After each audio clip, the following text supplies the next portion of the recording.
राष्ट्रीय स्वयंसेवक संघाचे सरसंघचालक माधव सदाशिव गोळवळकर यांनी असं म्हटलं होतं की एक ध्वज, एक नेता आणि एक विचारधारा यांनी प्रेरित झालेला राष्ट्रीय स्वयंसेवक संघ देशाच्या कानाकोपऱ्यात हिंदुत्वाची मशाल पेटवेल.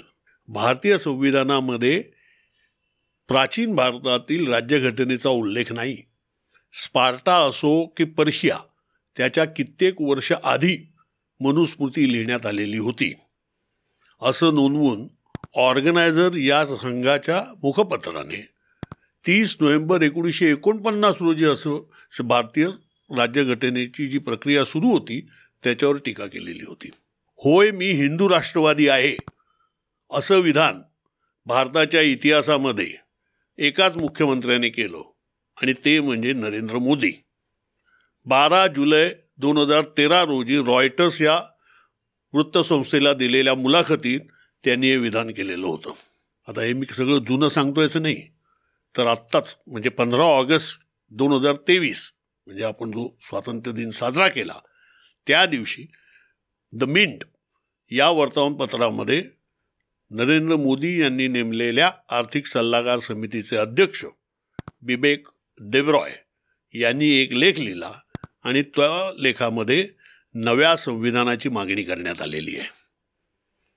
मोदी यांच्या रूपानं राष्ट्रसंघाला गोळवळकर गुरुजींच्या स्वप्नातला नेता गवसला आहे म्हणून नवीन संविधानाची मागणी होते काय, याच विषयावर मी आज चर्चा करणार आहे.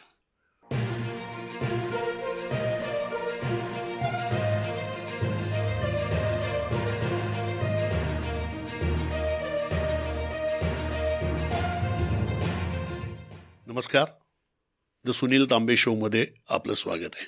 मी सुनील तांबे. कार्यक्रमाला सुरुवात करण्याच्या अगोदर नेहमीचीच विनंती आहे की या व्हिडिओ खालचं ते बटन दाबा आणि या कार्यक्रमाला म्हणजे या इंडी जर्नल चॅनलला सबस्क्राईब करा, या कार्यक्रमाला लाईक करा, शेअरही करा आणि सगळ्यात महत्त्वाचं म्हणजे त्याच्याखाली कमेंटही करा. बिबेक देबरॉय यांनी केलेल्या नव्या संविधानाची मागणी हे त्यांचं वैयक्तिक मत आहे असा खुलासा भारत सरकारने केलेला आहे. मात्र भाजपच्या विविध नेत्यांनी गेल्या काही वर्षात जी जाहीर विधानं केलेली आहेत ती समजा आपण ध्यानात घेतली तर देबरॉय यांचा लेख हा काही योगायोग किंवा ते त्यांचं वैयक्तिक मत आहे असं मानता येत नाही. याचीच चर्चा आता मी पहिल्या भागात करणार आहे.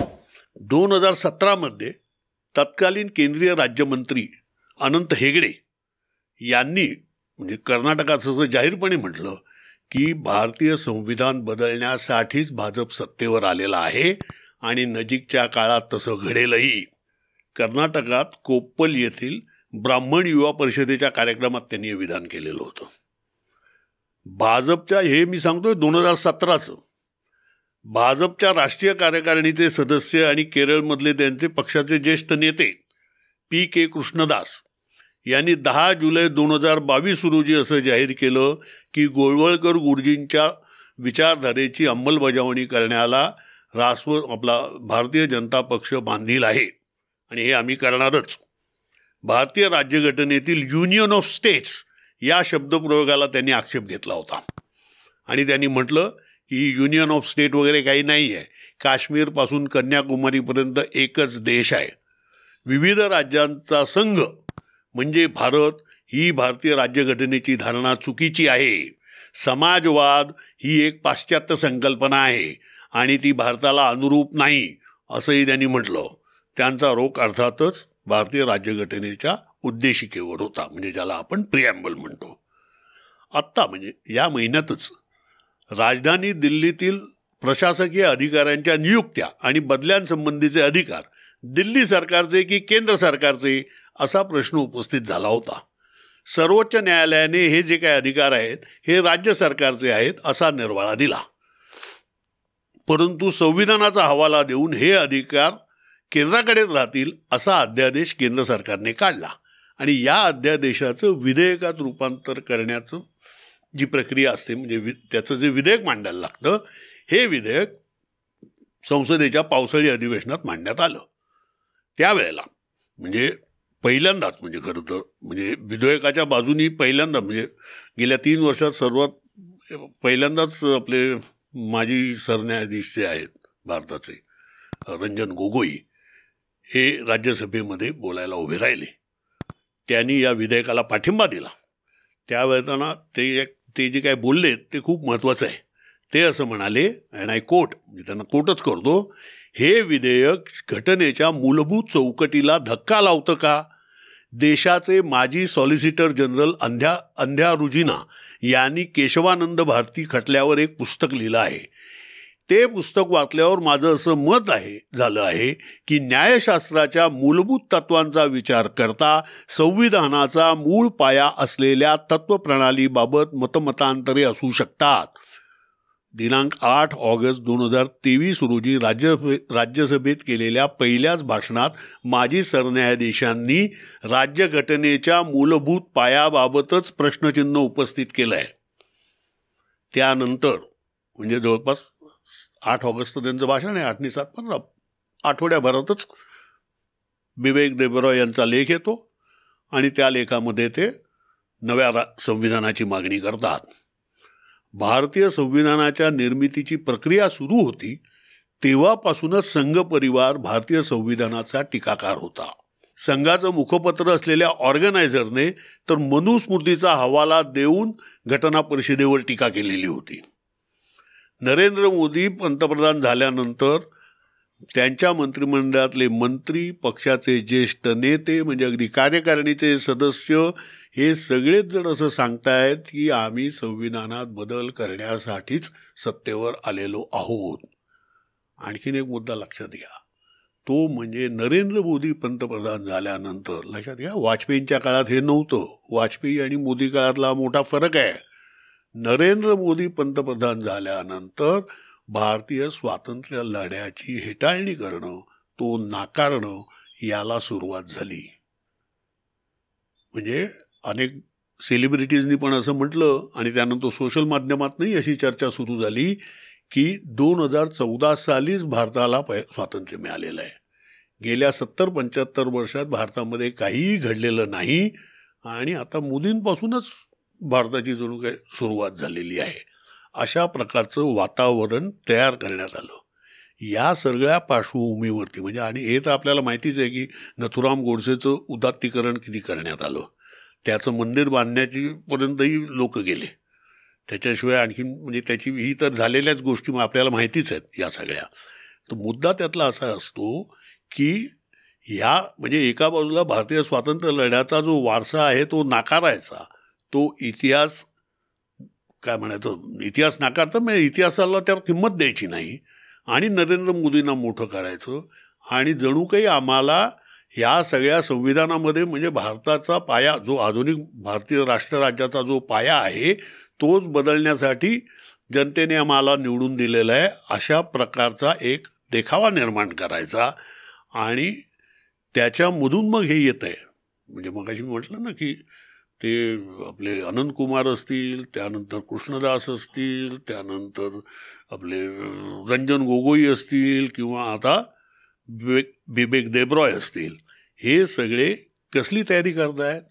हे सगळे असे संकेत देत आहेत की 2024 नंतर नरेंद्र मोदी सरकार काय करू पाहत आहे.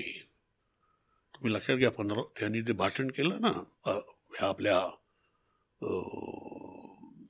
अविश्वासाच्या प्रस्तावावर नरेंद्र मोदींनी, त्यामध्ये त्यांनी असं म्हटलेलं होतं की पुढच्या 5-10 वर्षामध्ये आम्ही एका वेगळ्या म्हणजे राष्ट्राचा म्हणजे भारत या वेगळ्या राष्ट्राचा आम्ही पाया घालणार आहोत, ही तिकडेच संकेत करणार आहे. त्यामुळे 2024च्या लोकसभा निवडणुकीनंतर मोदी सरकारचा अग्रक्रम काय असेल याची मतदारांना आणि त्यातही संघ भाजपचे जे कार्यकर्ते आहेत यांनाच चाहूल लागावी असे संकेत दिले जात आहेत, जेणेकरून संघ भाजपचे जे कार्यकर्ते ते जोमाने कामाला निवडणूक प्रचाराच्या कामाला जोमाने लागावेत. आणि यासाठी जे भारत आहे म्हणजे मग ते काय इंडिया यांनी केलं असेल तो ती ब्रिटिशांचा वारसा आहे, त्यानंतर ब्रिटिश ईस्ट इंडिया कंपनीचा हे आहे. काँग्रेसची स्थापना कोणी केली तर ती ब्रिटिशांनीच केलेली होती असं सगळं जाहीरपणे बोललं जात आहे. कारण त्याच्यातून त्यांना पुढे जायचं आहे ते संविधान बदलाकडे. त्यामुळे आता आपण हे समजून घेऊया की त्यांनी नेमकी मागणी काय केली. म्हणजे बिबेक देबरॉय असं काय म्हणाले त्या मिंटमधल्या लेखामध्ये, तर त्यामध्ये ते असं लिहितात, म्हणजे त्यांच्या लेखाचं शीर्षकच बघा, त्यांच्या लेखाचं शीर्षकच असं आहे, there is a case for we the people to embrace a new constitution. There is a case म्हणजे काय, तर जनतेमध्ये असा एक माहोल निर्माण झालेला आहे, असं एक वातावरण निर्माण झालेलं आहे की आपण आता एका नव्या राज्यघटनेचा स्वीकार करायला हवा, असं त्या लेखाचं टायटल आहे, लेखाचा मथळाच हा आहे.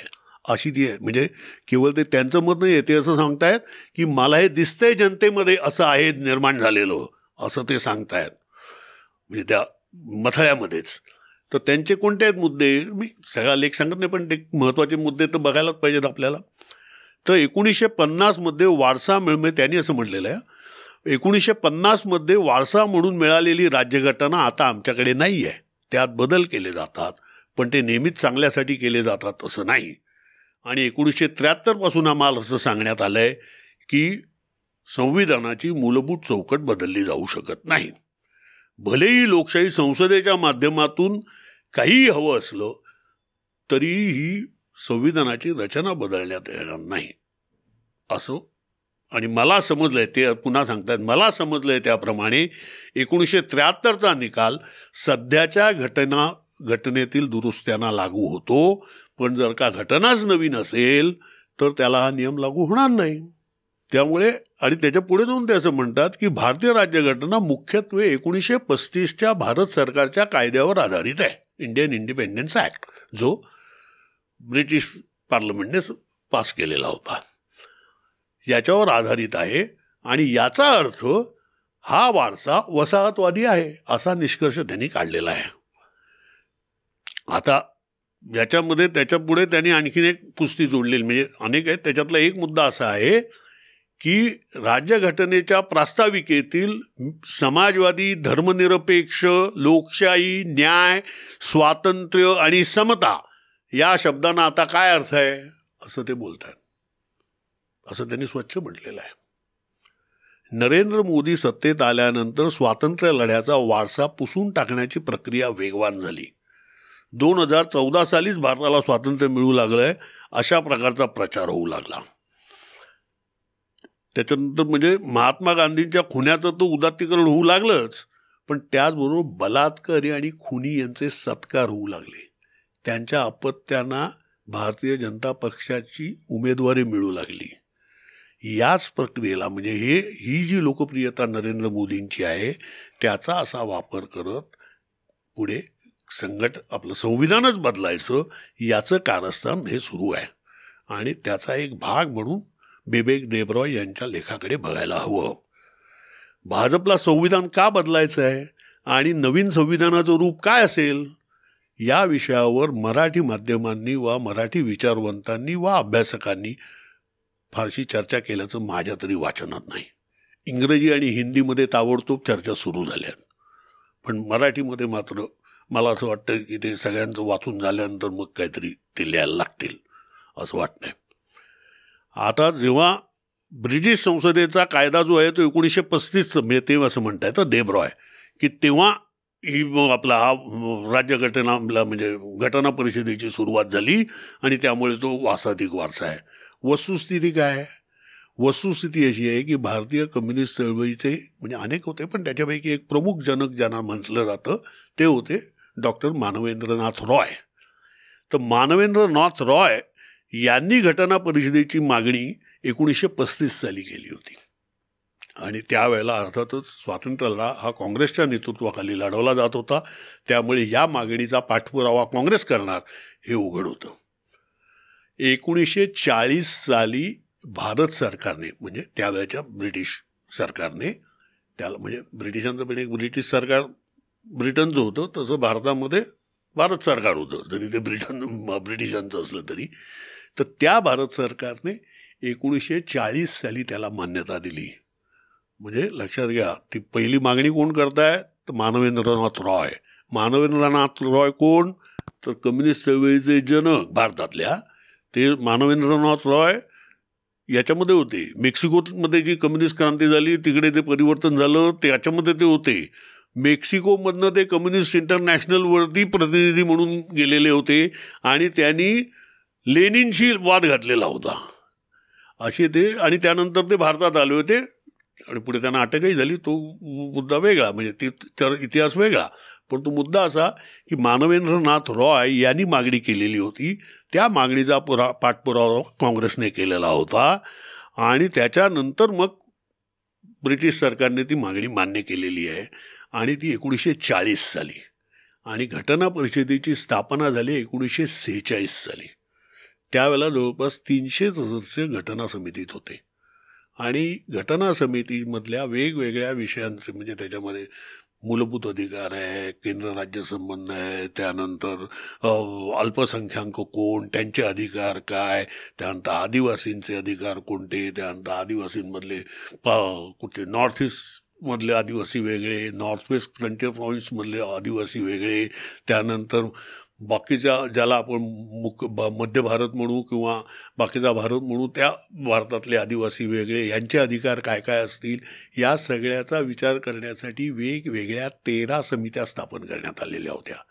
या 13 समित्यांमध्ये 2-3 समित्यांचे अध्यक्ष जवाहरलाल नेहरू होते, 1-2 समित्यांचे अध्यक्ष सरदार पटेल होते, काही समित्यांचे अध्यक्ष, एका समितीचे अध्यक्ष मौलाना आझाद होते, एका समितीचे अध्यक्ष गोपीनाथ बोरदोलेही होते, असे अनेक जण होते.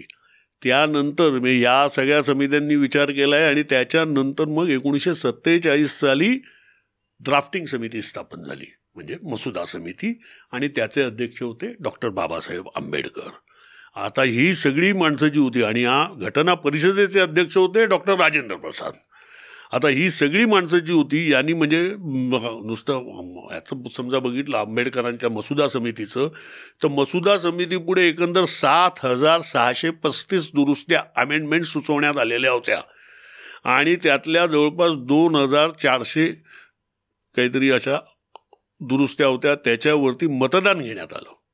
म्हणजे प्रत्येक 7,000 हा आकडा छोटा नाही आहे, 7,000 दुरुस्त्यांवरती या घटना समितीमध्ये खल करण्यात आला. मसुदा समितीने चर्चा केलेली आहे. त्यामुळे प्रत्येक कलम जे असं तावून पालखून म्हणतात तसं ते त्यांनी घेतलेलं आहे. आणि ही सगळी मंडळी काही काँग्रेसची नव्हती. खुद्द बाबासाहेब आंबेडकर कुठे कधीच काँग्रेसचे सदस्य नव्हते, परंतु या सगळ्यांनी ते मांडलं. त्याच्यातनं ते तावून सुलाखून म्हणतात तसे ते प्रत्येक घेतलेलं आहे. या घटना परिषदेच्या डिबेट्सची 11 खंड आहेत. ते ऑनलाईनही उपलब्ध आहेत आणि इंग्रजी आणि हिंदी भाषेत त्याचं 5-6 खंडां म्हणजे पुस्तकांमध्ये त्याचा तो संच प्रकाशित झालेला आहे. हे जे सगळे सदस्य आहेत घटना परिषदेतले, म्हणजे मग अध्यक्ष आपले राजेंद्र बाबू असतील, जवाहरलाल नेहरू असतील, त्यानंतर आंबेडकर असतील किंवा बाकी सगळे जे सदस्य होते, हे सगळे सदस्य केवळ विद्वान नव्हते, तर बहुतेक जण कायदे पंडित होते, बॅरिस्टर होते. आणि त्यातही सगळ्यात महत्त्वाचं म्हणजे हे सगळे राजकीय सामाजिक जीवनात सक्रिय होते. त्यामुळे विविध प्रश्नांची त्यांना अतिशय सखोल माहिती होती आणि त्याच्यातून त्यांनी, म्हणून तर ते चर्चेला बसले. त्यांनी म्हणजे आताच्या नेत्यांसारखं नाही आहे की या विषयावरती बोलायचं आहे ते एक कमिटी करायची, तो कमिटी तुम्हाला नोट्स काढून देणार आणि मग तुम्ही फक्त वक्तृत्व स्पर्धेत बोलायचं, असं सभागृहात भाषण करायचं, असे नेते नव्हते. हे प्रत्येक गोष्ट स्वतःच लिहिणारे होते. फक्त ते डिक्टेशनला एक स्टेनो असायचा एवढंच. परंतु हे सगळं म्हणजे असे विद्वान होते, कायदे पंडित होते आणि त्यांचा राजकीय सामाजिक जीवनात सक्रिय असल्यामुळे अतिशय बारकाईने अभ्यास होता वेगवेगळ्या प्रश्नांचा. ते असे लोक होते. आणि याच्यामधून त्यामुळे ही जी काही आपण संविधान म्हणतो किंवा राज्यघटना म्हणतो, हा वसाहतवादाचा वारसा नाही आहे, हा भारतीय स्वातंत्र्य लढ्याचा वारसा आहे. आणि या भारतीय स्वातंत्र्य लढ्यातून जी विविधता पुढे आली, जे विविध समूहांचे प्रश्न पुढे आले, ते सगळे मांडण्यात आले या घटना परिषदेमध्ये. मग त्याच्यामध्ये आसामी लोक येतात, बंगाली येतात, आसाममधले बोडो येतात किंवा नागा येतात किंवा आणखीन सगळे समूह असे सगळे वेगवेगळे समूह जे आहेत हे त्याच्यामध्ये रिप्रेझेंट करत होते. प्रत्येकाच्या भाषा वेगळ्या आहेत, ही विविधता काय आहे या सगळ्याची चर्चाच झाली. म्हणजे सगळे लोक एकत्र बसूनच चर्चा करत होते ना.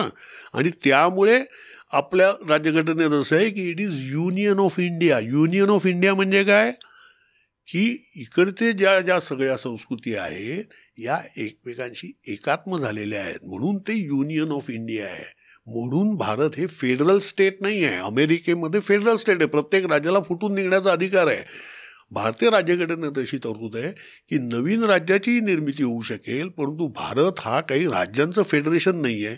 It is union of India. तो एकात्म आहे. ही विविधता असली तरी त्याच्यात एकता आहे, म्हणून युनियन ऑफ इंडिया असा शब्दप्रयोग भारतीय राज्यघटनेत करण्यात आलेला आहे. आता राष्ट्रीय स्वयंसेवक संघ आणि भाजप यांना नव्या राज्यघटनेची गरज का वाटते, तर देबरॉय यांनी असं म्हटलं आहे त्याप्रमाणे की राज्यघटनेच्या मूळ ढाच्याला धक्का न लावणाऱ्या ज्या काही दुरुस्त्या आहेत त्या संसदेला करता येतील असा निर्णय सर्वोच्च न्यायालयाने 1973 साली दिला. आता तसं असेल तर आपल्याला त्यामुळे नवीन समजा बदल करायचे आहेत राज्यघटनेत, तर सर्वोच्च न्यायालयाचं हे जे बंधन आहे की राज्यघटनेच्या मूळ ढाच्याला हात लावायचा ना अधिकार संसदेला नाही, तर त्यामुळे ते शक्य नाही आहे. म्हणून तर आम्हाला नवीन संविधान हवं आहे, कारण नवीन जे संविधान असेल त्याला हा निर्णय लागू होणार नाही, असा युक्तिवाद बिबेक देबराय यांनी केलेला आहे. आता हा जो 1973चा जो खटला आहे तो फार महत्त्वाचा आहे. तो आहे केशवानंद भारती खटला. याच खटल्याचा संदर्भ आपले माजी सरन्यायाधीश, भारताचे माजी सरन्यायाधीश रंजन गोगोई यांनी राज्यसभेतल्या चर्चेमध्ये दिला. तर हा 1973चा तो केशवानंद भारती हा खटला आहे तरी काय. तर आता मी काही कायदेतज्ञ नाही आहे, म्हणजे त्याहीपेक्षा उल्हास बापट यांच्यासारखे घटनातज्ञ याच्यावरती अधिक चांगला प्रकाश टाकू शकतील, परंतु पत्रकार म्हणून मी त्याचा काही एक ऑपरेटिव्ह पार्ट सांगतो की भारत स्वतंत्र झाल्यानंतर एक मोठा प्रश्न असा निर्माण झालेला होता की जी नैसर्गिक संसाधनं आहेत, उदाहरणार्थ जमीन, तर या जमिनीची मालकी अतिशय विषम आहे. फार कमी लोकांच्या हाती जास्त जमीन एकवटलेली आहे आणि त्यामुळे या जमिनीचं फेरवाटप करण्याची गरज आहे. म्हणून केशवानंद भारती एका हिंदू मठाधिपती होते. त्या हिंदू मठाकडची असलेली जमीन जी होती ती केरळ सरकारने 63 साली ताब्यात घेतली आणि त्याच्या विरोधात केशवानंद भारती यांनी उच्च न्यायालयात रिट पिटिशन दाखल केलं. केशवानंद भारतींचा मुद्दा साधा होता. तो असा आहे की भारतीय राज्यघटनेनुसार प्रत्येक व्यक्तीला मालमत्तेचा हक्क आहे आणि तो त्याचा मूलभूत अधिकार आहे. तो मर्यादित करण्याचा हक्क किंवा अधिकार राज्य किंवा केंद्र सरकारला नाही, असा त्यांचा दावा होता. त्यांची केस लढवली नानी पालखीवाला यांनी. या दरम्यान एक असं झालं की भारत सरकारने राज्यघटनेत आणखीन 2 दुरुस्त्या केल्या. एक दुरुस्ती अशी केली की भारत सरकारला कोणाची मालमत्ता ताब्यात घेण्याचा अधिकार आहे एक, आणि दुसरं की या मालमत्तेपोटी किती नुकसान भरपाई द्यायची हा निर्णय भारत सरकार किंवा संसद करेल. सरकार संसद एवढ्यासाठीच की सरकार हे नेहमी संसदेला जबाबदार असतं ना, तेव्हा त्याने असा हा निर्णय घेतला. या घटना दुरुस्तींनाही त्या केशवानंद भारती खटल्यामध्ये आव्हान देण्यात आलेलं होतं. याच खटल्यावरती जवळपास 60 दिवस चर्चा झाली. सगळ्यात मोठा गाजलेला खटला या रिट पिटिशनवरती. आणि बरेच सगळ्यांनी म्हणजे सरकार पक्षाने जशी मांडणी केली तशीच केशवानंद भारतींच्या पक्षानेही तशीच मांडणी केली.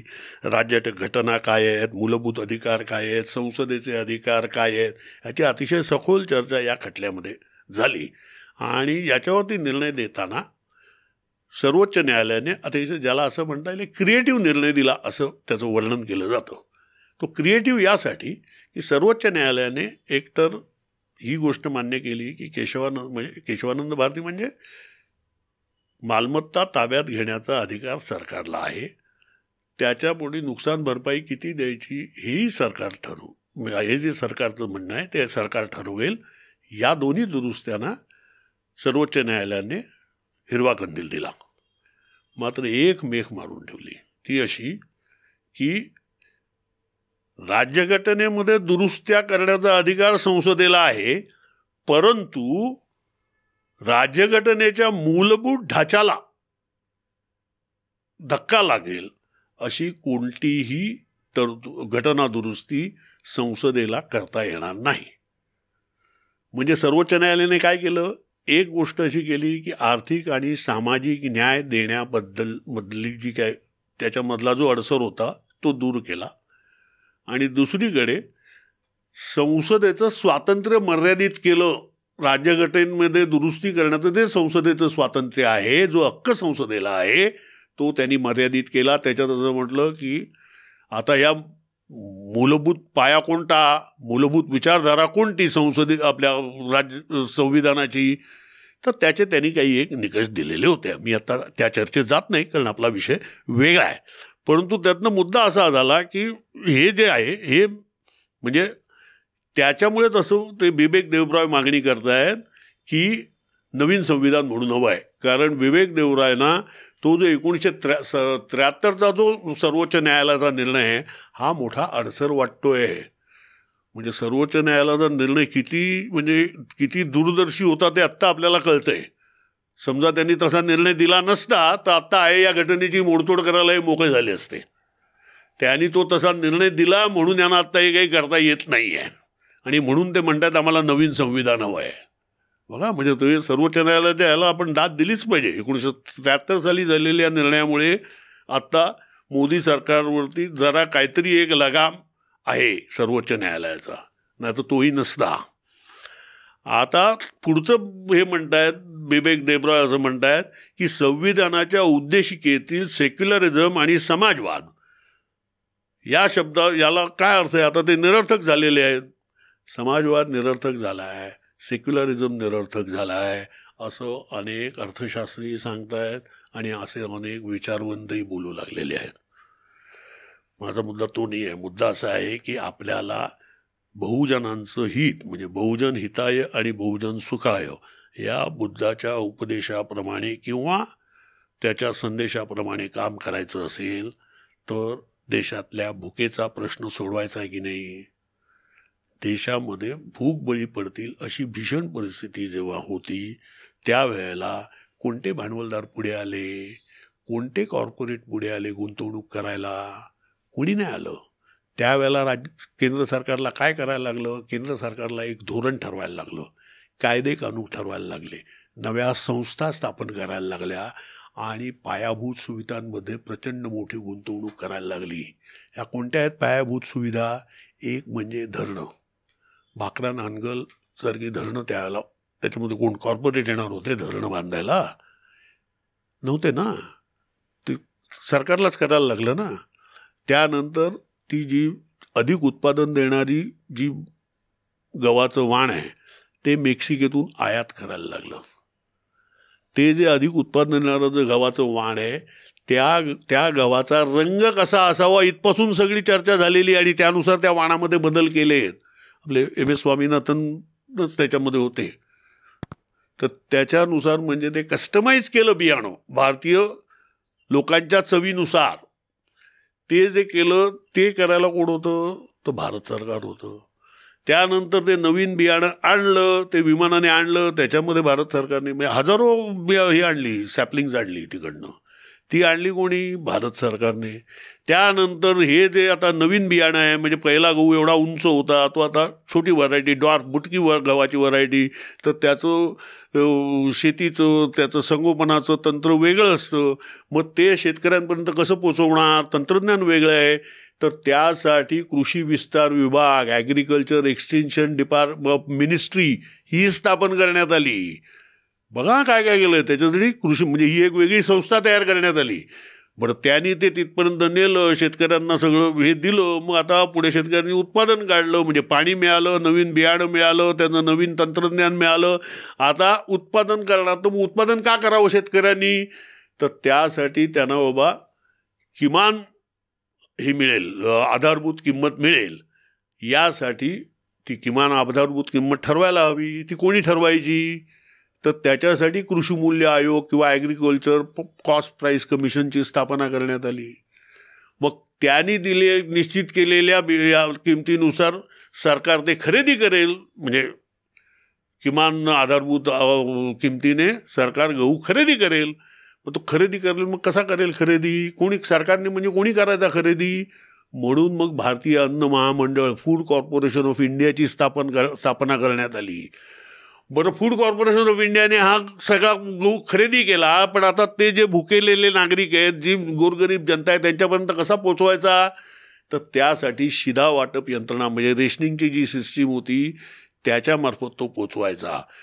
ही एक मोठी, ज्याला असं म्हणू सप्लाय व्हॅल्यू चेन उभी करण्यात आली. त्याच्यासाठी जवळपास 10 वर्ष लागली आहेत. आणि याच्यामध्ये सगळा पैसा हा आणि सगळे श्रम हे सरकारचे आहेत. कोणताही अंबानी, अदानी, टाटा, बिर्ला, काही घ्या, ॲमेझॉन, कोणी अशा याच्यामध्ये गुंतवणूक करायला पुढे येणार नाही आहे.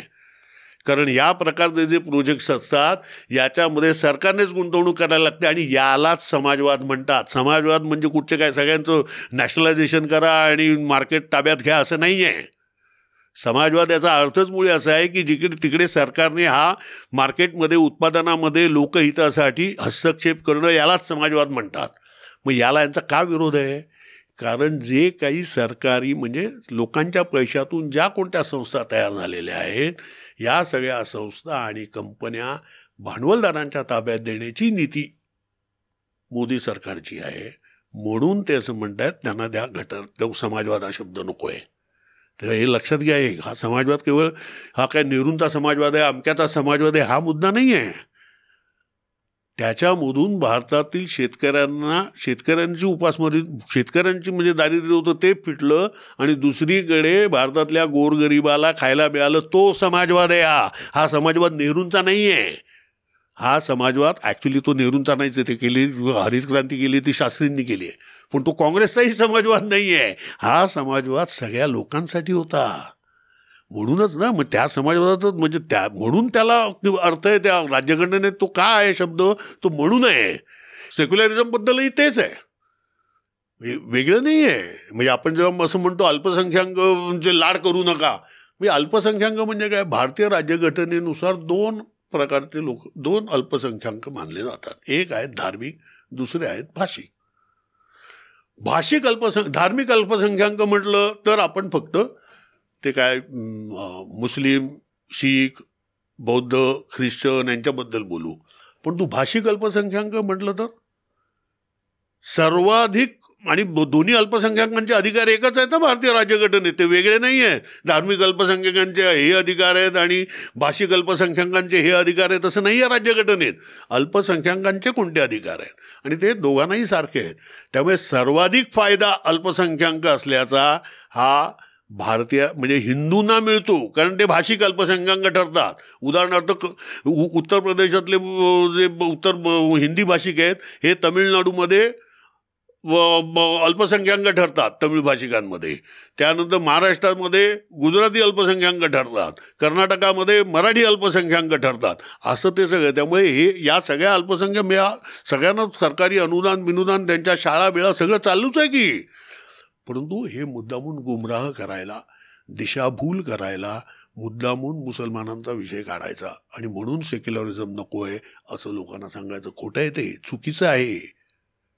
कोणाची लाट करण्याचा प्रश्नच नाही. हा मुद्दा आहे प्रत्येकाची एक भाषा म्हणून असलेली, श्रद्धा म्हणून असलेली जी विविधता आहे ती टिकवण्याचा आणि त्याला आदर दाखवण्याचा आणि त्याचा स्वीकार करण्याचा मुद्दा आहे हा, बाकी काहीच नाही आहे. आता पुन्हा आपण जरा कॉन्स्टिट्यूशनकडे येऊया. जे विवेक देबराय म्हणतायत की जी वसाहतवादाची हे म्हणतोय आपण, ते वारसा आहेत म्हणतायत, तर 26 जानेवारी 1950 रोजी 165 दिवसांच्या चर्चा वादविवादानंतर घटना परिषदेच्या 284 सदस्य तोपर्यंत शिल्लक होते, 284 सदस्यांनी राज्यघटनेचा एकमुखाने एकमताने स्वीकार केला. या संविधानाची जी हस्तलिखित प्रत आहे त्यावर या सगळ्यांच्या सह्या आहेत आणि ती प्रत जर का ती जी हस्तलिखित प्रत आहे ती अतिशय सुंदर आहे. आणि म्हणजे आपले हे जे होते थोर चित्रकार आपले नंदलाल बोस, त्या नंदलाल बोस यांनी त्याची सजावट केलेली आहे. आणि तुम्ही ती बघाल तर त्याच्यामध्ये तुम्हाला दिसेल की सिंधू संस्कृतीपासून ते 20व्या शतकापर्यंत भारतीय संस्कृती अखंडपणे चालत आलेली आहे. म्हणजे तिचा जो प्रवाह आहे तो कुठेच खंडित झालेला नाही आहे. अशी म्हणजे घटना परिषदेच्या सर्व सदस्यांची धारणा होती आणि ही धारणा त्या सजावटीमध्ये बरोबर प्रतिबिंबित झालेली आहे. त्याची सुरुवातीचं जे आहे ना त्याच्यामध्ये तो आपला बैल जो आहे मोहेंजोदडोचा, म्हणजे सिंधू संस्कृतीतला जे बैलाचं जे सील आहे ते आपल्याला दिसतं. त्याच्याशिवाय तो याचा जो प्रकरण आहे मूलभूत हक्कांचं, फंडामेंटल राईट्स, ते जे प्रकरण आहे त्या प्रकरणाची सुरुवात इकडे राम, सीता आणि लक्ष्मण अयोध्येला परत जात आहेत ते चित्र आहे. त्याच्याशिवाय त्याच्यामध्ये नटराज आहे, त्यानंतर अकबर आहे, गांधीजी आहेत, नेताजी बोस आहेत. म्हणजे सिंधू संस्कृतीपासून ते थेट नेताजी बोस अशी वेगवेगळी चित्र, त्याचे वेगवेगळे नमुने, म्हणजे वेगवेगळ्या संस्कृतीचे, या सगळ्याला भारतीय राज्यघटनेच्या त्या हस्तलिखित प्रतीमध्ये ज्याच्यावरती यांनी सह्या केल्यात घटना परिषदेच्या सदस्यांनी, त्याच्यामध्ये स्थान मिळालेलं आहे. त्याच्यातून काय दिसतं आपल्याला? त्याच्यातून म्हणजे आपल्या म्हणजे भारतीय संस्कृती ही इतिहासपूर्व काळापासून आहे, परंतु या संस्कृतीचं राष्ट्र, राज्य ज्याला आपण असं म्हणू, हे इतिहासात पहिल्यांदाच घडतं आहे. आणि त्या राष्ट्रराज्याची घटना आपण तयार केलेली आहे आणि ती आपण लोकार्पण करतोय, अशी घटनाकारांची धारणा होती. आणि हे आपण बघतोय राष्ट्रसंघ आणि बाकीची गँग, कारण त्यांचा स्वातंत्र्य लढ्याशी दूरान्वयानेही संबंध नव्हता. त्यामुळे केवळ पाशवी बहुमताच्या जोरावर हे संविधान बदलण्याचा घाट घातला जातोय. नमस्कार. आपल्याला हा कार्यक्रम कसा वाटला हे अवश्य कमेंट बॉक्समध्ये लिहा. इंडी जर्नल या चॅनलला सबस्क्राईब करा. धन्यवाद.